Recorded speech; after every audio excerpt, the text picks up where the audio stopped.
The people on this route are older Americans in a low-income area, and as Kyle says of his job, we're not just mailmen, we're mechanics, movers, and many other things. We're part of the neighborhood. That's true, isn't it, huh, for a mailman? Kyle talks to roughly 500 of his customers each day, bringing a cheerful smile and a listening ear to every parcel of mail. When the pandemic hit, Kyle delivered a note to hundreds of older Americans on his route. It said, if you are at risk and need help getting essential items, let me know. I will do what I can to help. That means you get it done, right? That's what he means. Sincerely, Mailman Kyle. Since then, Kyle has received more than 400 responses, and he has delivered vital groceries to dozens of senior citizens. Kyle, your love for your neighbors lifts us and the entire nation. Would you come up and say a few words, please? Thank you, Kyle. It's terrific. I'll move that down for you. Thank you. Thank you. All right. Thank you, Mr. President. I'm greatly honored to be here to represent my fellow postal employees as we continue to provide our essential services to America. Customers often tell us during difficult times that seeing us out every day gives them a sense of normalcy in their life. The gratitude we are receiving from our customers is greatly inspiring, and the thank you notes along our routes are helping us get through. We're delivering a lot of essential items at this time. The amount of medicine has greatly increased. Customers depend on us for Social Security checks and other financial information, census material, mail-in ballots, and then essential items that they're ordering online. At the Postal Service, we're continuing to follow CDC guidelines to keep ourselves and our customers safe. Social distancing, wearing a face mask, lots of hand washing, and the cleaning of our vehicles and facilities. I'm very proud to work for the Postal Service and to deliver for our country. Thank you. Great job. Thank you very much, Kyle. Also with us are Libby Bish and Raphael Mello, and they're real estate agents in Northern Virginia, great business real estate. When one of their clients told them that his restaurant had been hit hard, Libby and Raphael decided they wanted to do something to help. They began raising money to buy food from restaurants to donate to local hospitals. Within a few weeks, they have raised over $6,000, made 18 deliveries.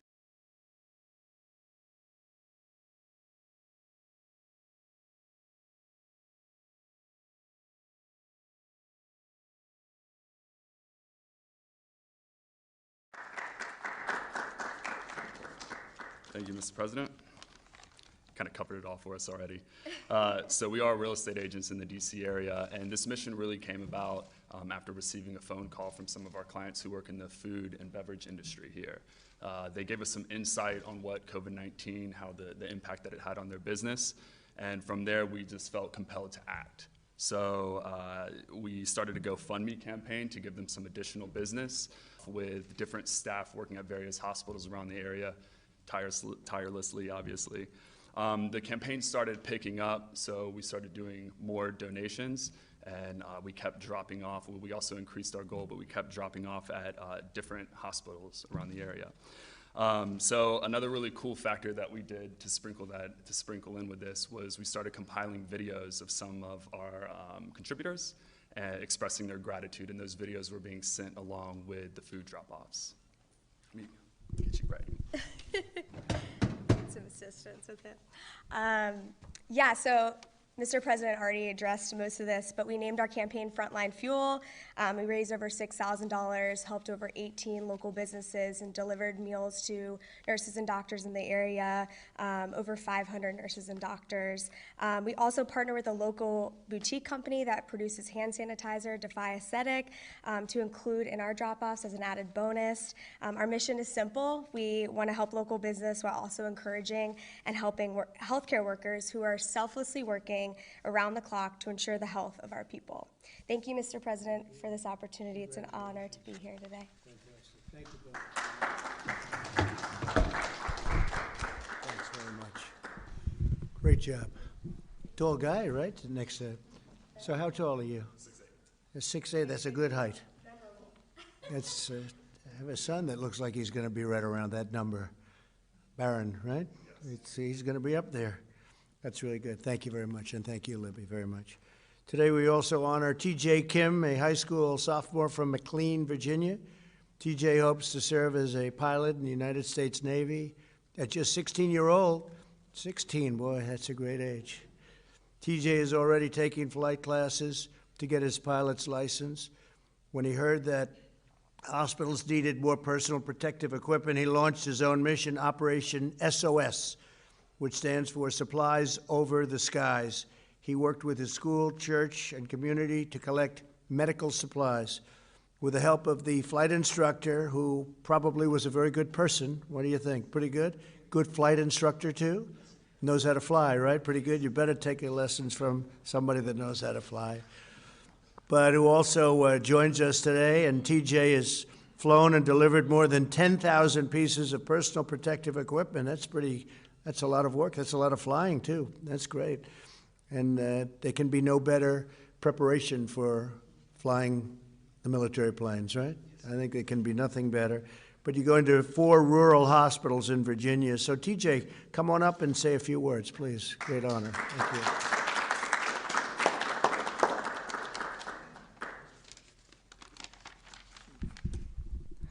Thank you, Mr. President. I'm beyond humbled to be here today. My name is TJ Kim, and I'm a sophomore at the Landon School in Bethesda, Maryland. A little over a month ago, I turned 16 when, due to coronavirus, my school year and my lacrosse season were effectively over. All I had left was my flight training. Ever since I was 9, it's been my dream to attend the Naval Academy and become a fighter pilot in the Navy. So I talked to my dad about ways that I could continue my flight training while serving the community at the same time. We came up with Operation SOS, meaning Supplies Over the Skies. In my home state of Virginia, I found that there are 7 critical access hospitals serving the rural communities around them. And I realized that while every hospital is hurting for Tier 1 PPEs, it was the rural hospitals that were often forgotten about. So I wanted to do something to help and bless them. I've flown 4 Operation SOS missions so far to Luray Caverns, Winchester, the Highlands of Hot Springs, and the northern neck of Topping. I've sourced and delivered 8,000 medical gloves, 2,000 head covers, 1,500 shoe covers, 400 masks, as well as protective eyewear, isolation gowns, hand sanitizers, and disinfectant sprays. The response has been amazing. Throughout my journey, I've learned 2 lessons. First is that it takes a community to serve the community. What I mean is that I'm blessed by an incredible community that includes my family, my teachers and peers at Landon, my flight school, my neighborhood, and my church. It's been their support that has allowed me to complete each Operation SOS mission successfully.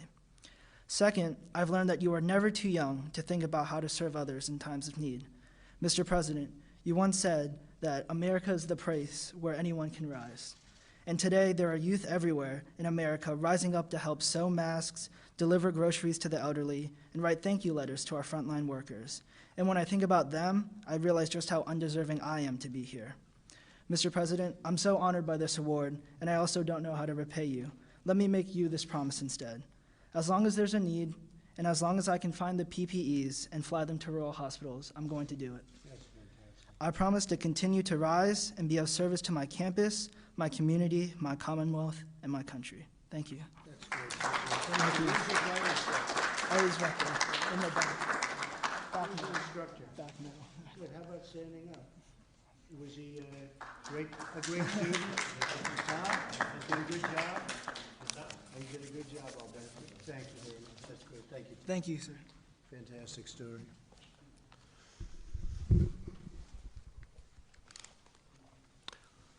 So a man that I know because I spent a lot of time and spend in a place called Staten Island, right? That's true, Frank, you know that. Frank Siller from Staten Island, New York, really special place. I spent many an hour, many a day with my father there over the years, and it's just great. Nearly 2 decades ago, Frank founded an organization called Tunnel to Towers to support the loved ones of the fallen first responders and service members. He began this mission to honor the legacy of his younger brother, firefighter Stephen Siller. And so Stephen's looking down right now, and he says, my brother's in the White House doing a real job. He's very proud of you. I know how hard you work. Coming from New York, I guess especially, Frank, I know how hard you work, and you've done a fantastic job. We appreciate it very much. But he was one of the immortal heroes who gave his life on September 11th, 2001. As the virus began to spread in New York earlier this year, Frank leapt into action. He helped raise money to deliver more than 1 million pieces of personal protective equipment. That's a lot. For hospitals in the city, Frank and his army of volunteers have delivered food to firehouses and phone stations and police stations and all sorts of places all across New York and New Jersey. Frank also raised over $5 million to help pay the mortgages of families' homes at 25 first responders. I guess it's a total of 25. So you have a lot of people that are very thankful, Frank. I've heard a lot about it. And healthcare workers who have tragically lost their lives in the fight against the virus. It's a vicious, vicious enemy. Frank, I want to thank you for continuing to support our nation's heroes. And again, your family and your brother is very proud of you, looking down. And please come up and say a few words, Frank, please. Thank you.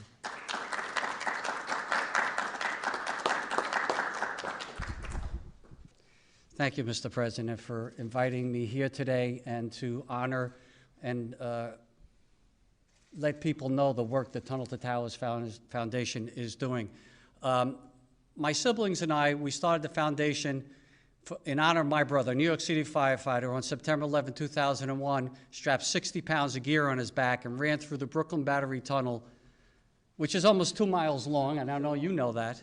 It's almost 2 miles long, and he come out and ran up West Street, went into the South Tower, up those stairs, and while saving people's lives, he gave up his own. And since then, we've been honoring our military and first responders ever since. We built specially adapted smart homes for our country's most catastrophically injured service members. We deliver mortgage-free homes for Gold Star families and fallen first responder families who die in the line of duty, who leave young families behind. And Mr. President, when you said that we are at war with an invisible enemy, we couldn't have been more proud to know that we're doing our job and what we're supposed to be doing as a local foundation, as a national foundation, to make sure that we take care of the frontline healthcare workers.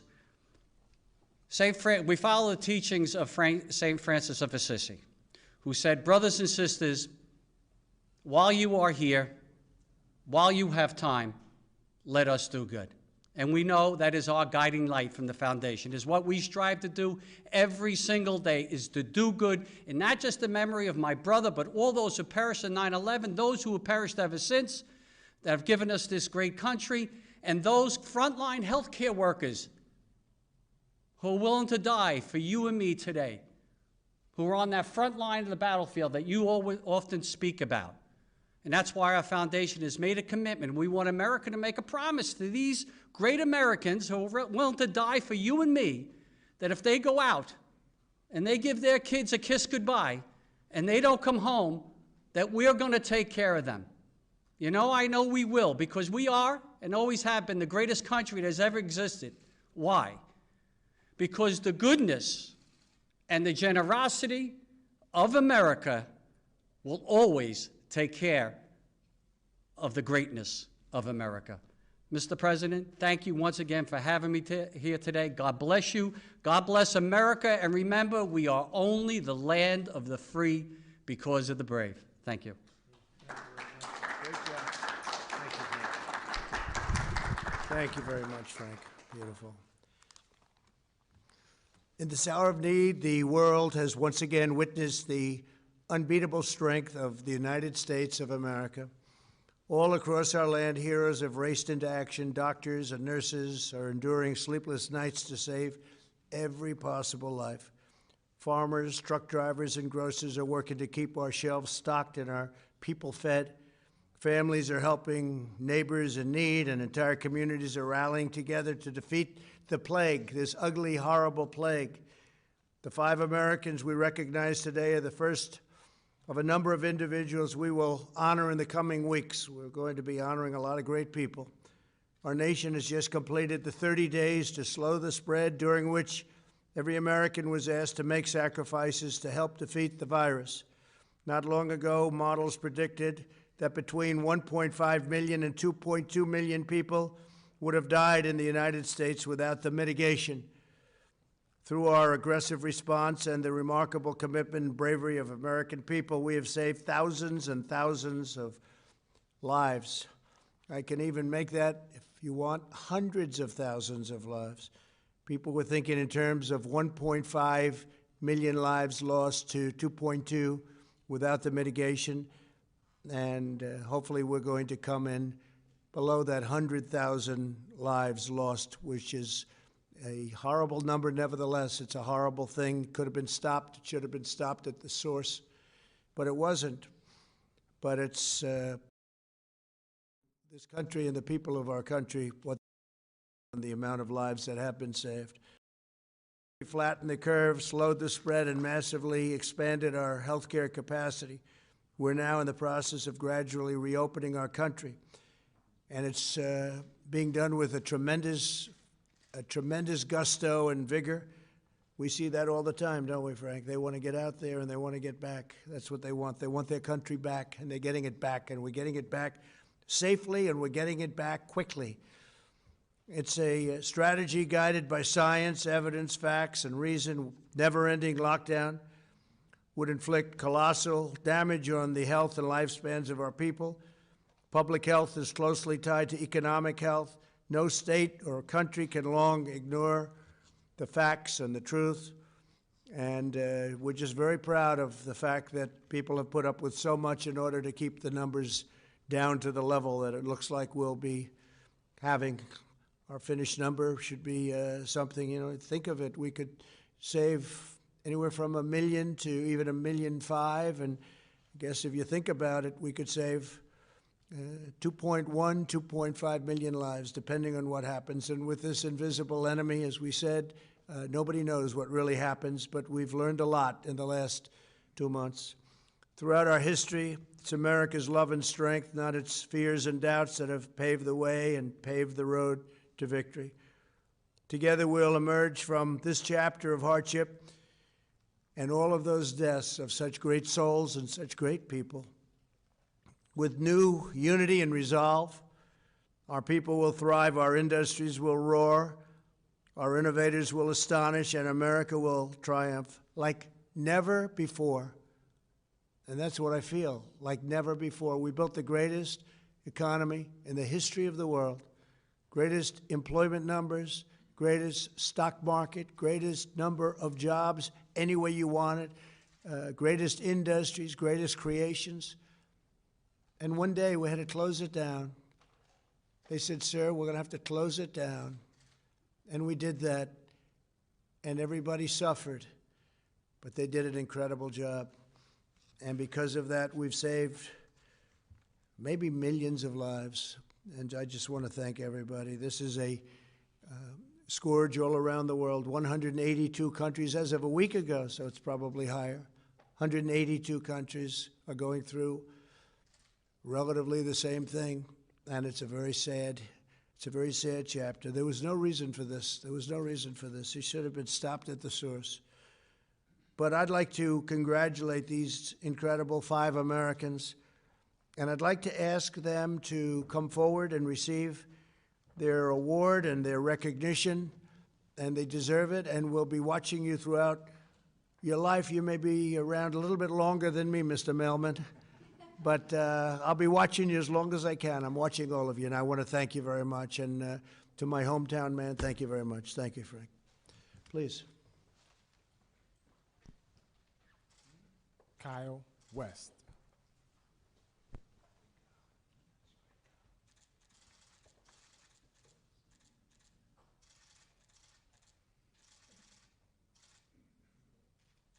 Want to get your instructor up here? Come on up here.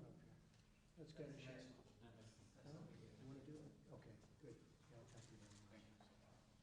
Yeah, you could come up, why don't you come up together? Fellas, you could all come up here if you'd like. I think it would be maybe just as good. Please, come on.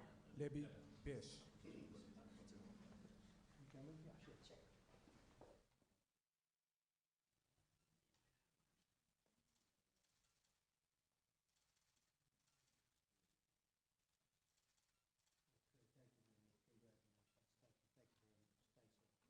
Raphael Mello.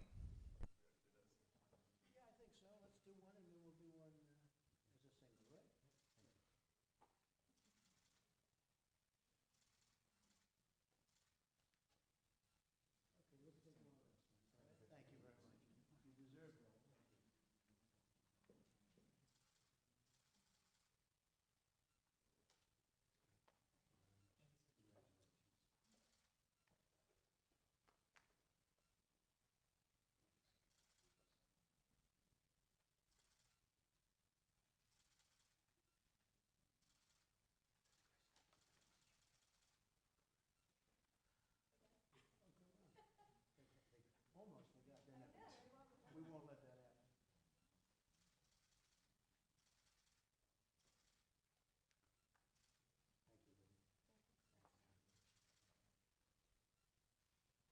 So that was great, and you represent a very important part of this country, and we appreciate it very much. Thank you very much. Go have a